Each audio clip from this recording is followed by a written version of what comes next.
meus amigos, vamos a mais um Evangelho. E antes de começarmos a ler o Evangelho, vamos fazer a nossa prece. Obrigada, Senhor, por mais esse dia que estamos aqui. Obrigada por tudo. E te pedimos, derrama a tua luz por sobre todo o planeta Terra. E tende misericórdia de todos nós que habitamos esse planeta, tanto encarnado quanto desencarnados. Olhai por todos os que sofrem e olhai pelas mãos amigas que auxiliam aqueles que sofrem. Que assim seja. Hoje nós vamos tratar da parte do Evangelho que trata reconciliar-se com os adversários. É o capítulo 10, o item 5 do Evangelho segundo o Espiritismo. E diz: reconciliai-vos o mais depressa com o vosso adversário, enquanto estáis com ele no caminho, a fim de que vosso adversário não vos entregue ao juiz, e que o juiz não vos entregue ao ministro da justiça, e que não sejais aprisionados. Eu vos digo em verdade, que não saireis de lá enquanto não houverdes pago até o último centavo. São Mateus, capítulo 5, versículos 25 e 26. Há na prática do perdão, e não na do bem geral, mais do que um efeito moral. Há também um efeito material. Sabe-se que a morte não nos livra dos nossos inimigos. Os espíritos vingativos perseguem frequentemente com seu ódio além do túmulo aqueles contra os quais conservaram rancor. Por isso o provérbio que diz: morto o animal, morto o veneno, é falso quando aplicado ao homem. O espírito mau espera que aquele a quem quer mal seja preso ao corpo e menos livre para o atormentar mais facilmente, atingi-lo em seus interesses ou em suas mais caras afeições. É preciso ver nesse fato a causa da maioria dos casos de obsessão, daqueles, sobretudo, que apresentam uma certa gravidade, como a subjugação e a possessão. O obsediado e o possesso são, pois, quase sempre vítimas de uma vingança anterior, a qual provavelmente deram lugar pela sua conduta. Deus o permite para puni-los do mal que eles próprios fizeram, ou, se não o fizeram, por terem faltado com indulgência e caridade, não perdoando. Importa, pois, do ponto de vista da sua tranquilidade futura, reparar mais depressa os erros que cometeu contra o próximo, perdoar seus inimigos a fim de exterminar, antes de morrer, todo motivo de dissensão, toda causa fundada de animosidade ulterior. Por esse meio, de um inimigo obstinado neste mundo pode-se fazer um amigo no outro. Pelo menos coloca o bom direito ao seu lado, e Deus não deixa aquele que perdoou ser alvo de vingança. Quando Jesus recomenda reconciliar-se o mais depressa com o adversário, não é somente com vistas a apaziguar as discórdias durante a existência atual, mas evitar que elas se perpetuem nas existências futuras. Não saireis de lá, disse ele, enquanto não houverdes pago até o último centavo, quer dizer, satisfeito completamente a justiça de Deus. Nesse texto, nós temos claramente que o Cristo nos exortou a perdoar, a não nos vincularmos com o mal, a não nos vincularmos com aquele que nos ofendeu. Quando nós perdoamos, nós rompemos o laço da vingança, rompemos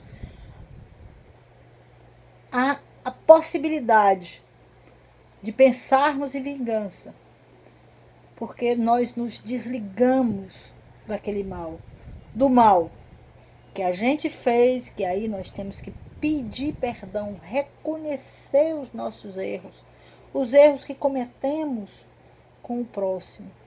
Quando pedimos o perdão, nós reconhecemos a nossa fraqueza, reconhecemos que cometemos algo contra o nosso próximo. E aí, nós, como eu disse, nós nos desvinculamos. Se o outro não perdoar, nós não podemos fazer nada com a vontade do outro. Nós podemos sim ajudá-lo, mostrar todo o nosso arrependimento. Mas o importante é que nós também perdoemos todo o mal que foi cometido conosco. E de qualquer forma, tanto perdoar quanto ser perdoado, de pedir perdão, são formas de nos desvincularmos, de evitarmos por gerações, por encarnações e encarnações, problemas com os nossos irmãos. Não passar de uma encarnação para outra o problema. Nós temos e nós necessitamos pedir perdão, nos conciliarmos. É fundamental a conciliação, porque o amor é fundamental, o perdão é fundamental. E nós não podemos guardar rancor, passar de uma encarnação para outra com um problema. Quantos nós vemos nossos irmãos com problemas porque não conseguem perdoar, não conseguem se desvincular do mal, do problema, e ficam batendo na mesma tecla. E isso leva a problemas obsessivos, inclusive o próprio Evangelho diz, reixas que ficam entrelaçadas de reencarnação em reencarnação. Um encarnado vem e o outro desencarnado, começa um processo obsessivo, porque eles estão na mesma sintonia, a sintonia da raiva, do rancor.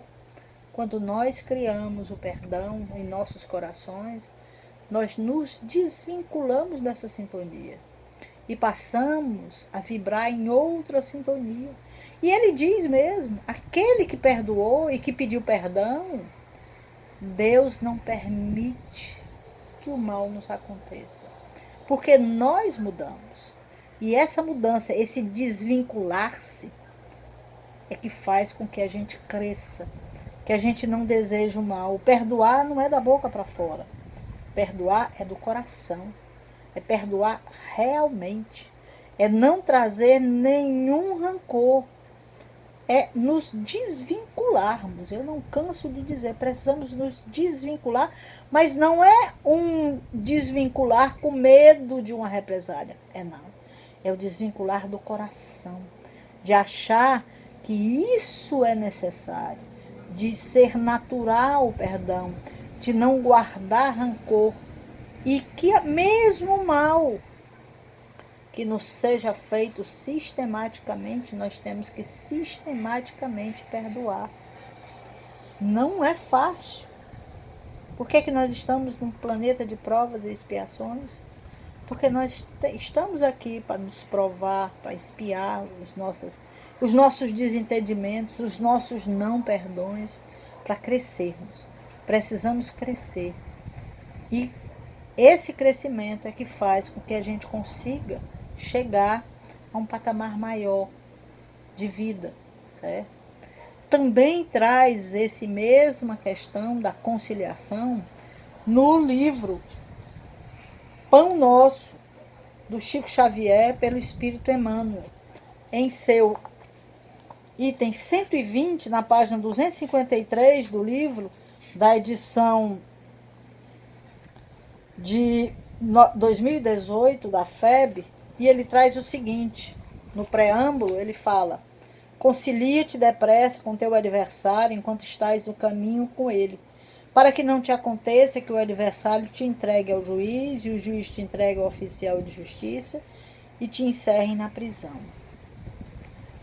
Aí vem um comentário de Emmanuel sobre isso e diz o seguinte: Muitas almas enobrecidas, após receberem a exortação dessa passagem, sofrem intimamente por esbarrarem com a dureza do adversário de ontem, inacessível a qualquer conciliação.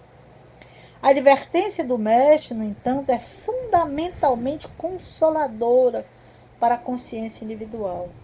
Assevera a palavra do Senhor, concilia-te, o que equipara a dizer, faze de tua parte. Corrige quando for possível, relativamente aos erros do passado. Movimenta-se no sentido de revelar a boa vontade de perseverante. Insiste na bondade e na compreensão. E fala mais. Se o adversário é ignorante, medita na época em que também desconhecias as obrigações primordiais e observa se não agistes com piores características. Se é perverso, categoriza-o a conta de doente, desmentado em vias de cura.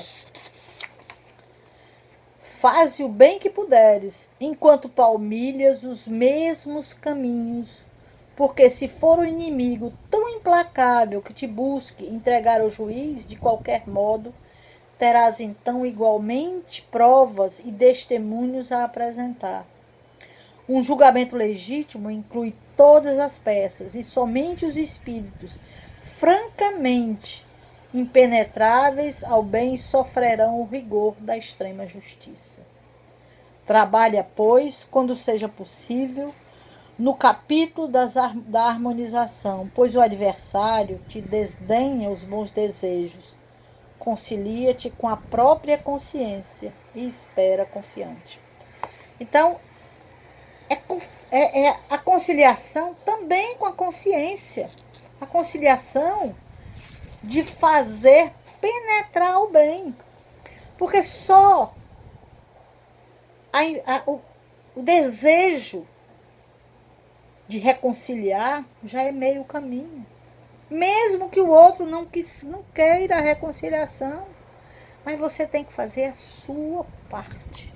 Você tem que fazer aquilo que é o bem. E ele fala mais, num julgamento, esse seu desejo de conciliar, esse seu pedido de perdão, esse reconhecimento do mal que foi feito e o bem que você fez àquela pessoa na tentativa da reconciliação, direta ou indiretamente, é uma forma de se reconciliar. Lembrando um episódio do filme do Divaldo Franco, onde ele tinha um irmão que o obsediava, que era acredito, um inimigo de tempos atrás. Chegou um belo dia onde ele acolheu um espírito que tinha laços afetivos com aquele irmão. E mesmo ele pedindo perdão, e naquele momento em que ele trouxe aquela pessoa que ele amava para cuidar, foi a forma com que aquele irmão viu que ele tinha mudado e que houve uma reconciliação, uma conciliação entre eles. Então, esse exemplo de que nós precisamos nos desvencilhar, porque os inimigos que nós criamos, eles nos perseguirão. Nos perseguirão encarnação em encarnação, inclusive é dito, quando o corpo nos pesar e nós não tivermos mais a liberdade que o espírito tem sem a carne, sem estar na carne, faz com que aquele irmão aproveite essa situação e aproveite os nossos defeitos e vá, através disso, obter a vingança. Mas quando nós perdoamos e como nós pedimos perdão, esse laço se rompe. E nós faremos a nossa parte. Agora, temos que também mudar. Haver uma mudança. Porque o nosso irmão não adianta fazer só da boca para fora. Nós temos que mudar.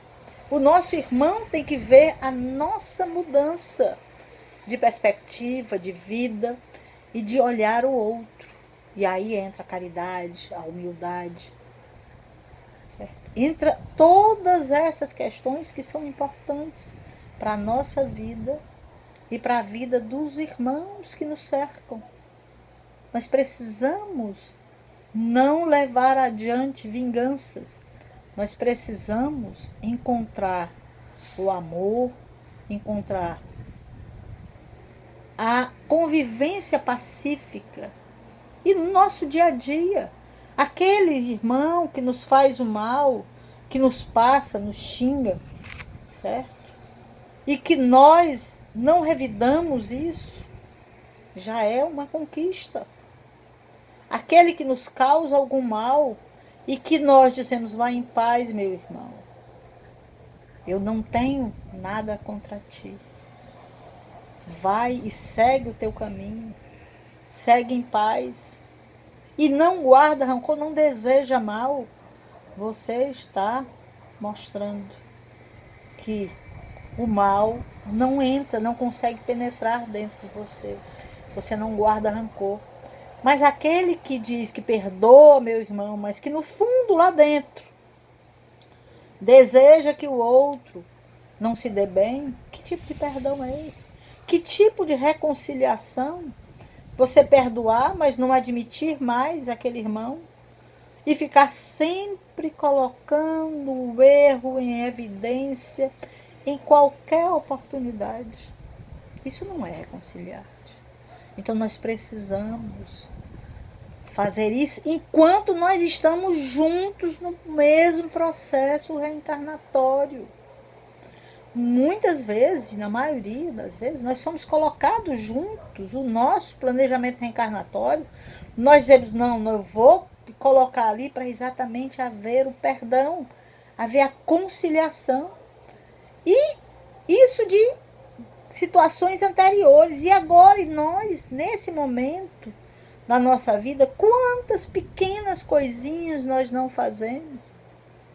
Quantas faltas de atenção, quantos murmurar nós colocamos para o outro e que causa o outro uma angústia. Nesse momento que nós estamos atravessando, quando nós colocamos situações para o outro, onde não são benéficas, nós temos que nos reconciliar com esse irmão, pedir perdão. Quando nós, por exemplo, vinculamos uma notícia falsa, nós temos que chegar e dizer a notícia falsa, me perdoe. Nas pequenas coisas, pedir desculpas. Qualquer erro cometido é fundamental. Nós não podemos ter orgulho. O orgulho, ele é funesto. Ele nos traz consequências muito graves. O nosso orgulho pode nos levar a nos vincularmos com pessoas que nós fizemos o mal, certo? Que nós prejudiquemos por mais de uma encarnação, por várias. Quem trabalha em reuniões mediúnicas, que consegue receber os irmãos, vê claramente isso. E que no momento da reconciliação e da conciliação, há uma verdadeira luz que explode nos corações. Então é fundamental nós perdoarmos e pedirmos perdão. Temos que fazer a nossa parte. E se o outro não faz, nós não podemos nem julgá-lo. O que nós podemos é tentar também minimizar os erros que cometemos, ajudando aqueles que precisam, se não diretamente, indiretamente, mas precisamos ajudar os nossos irmãos que cometeram erros conosco, que nós cometemos com eles. e de preferência nesta encarnação, enquanto estamos caminhando juntos. Certo? Então, eu queria agora fazer a prece final nesse nosso momento, pedindo a Deus paz no coração de todas as pessoas, amor, que todos nós deixemos as intrigas, os partidarismos e caminhemos em união. E que Deus possa iluminar todo o nosso planeta, até as regiões mais escuras, e olhai, Senhor, pelos nossos irmãos que estão nas regiões abismais, que eles consigam receber a luz do teu amor, que eles consigam perceber o bem e comecem a trabalhar pelo bem. Olhai por todo o nosso planeta, por todos os nossos irmãos que sofrem, que possamos melhorar, que possamos minimizar os sofrimentos de todos aqueles que estão próximos, também aqueles que estão distantes, com um pensamento de amor, de caridade, de afeto, que possamos dar uma palavra amiga, que possamos perdoar em nossos corações todas o mal recebido e que possamos também pedir perdão humildemente, reconhecendo os nossos erros. Obrigada, Senhor, e que assim seja.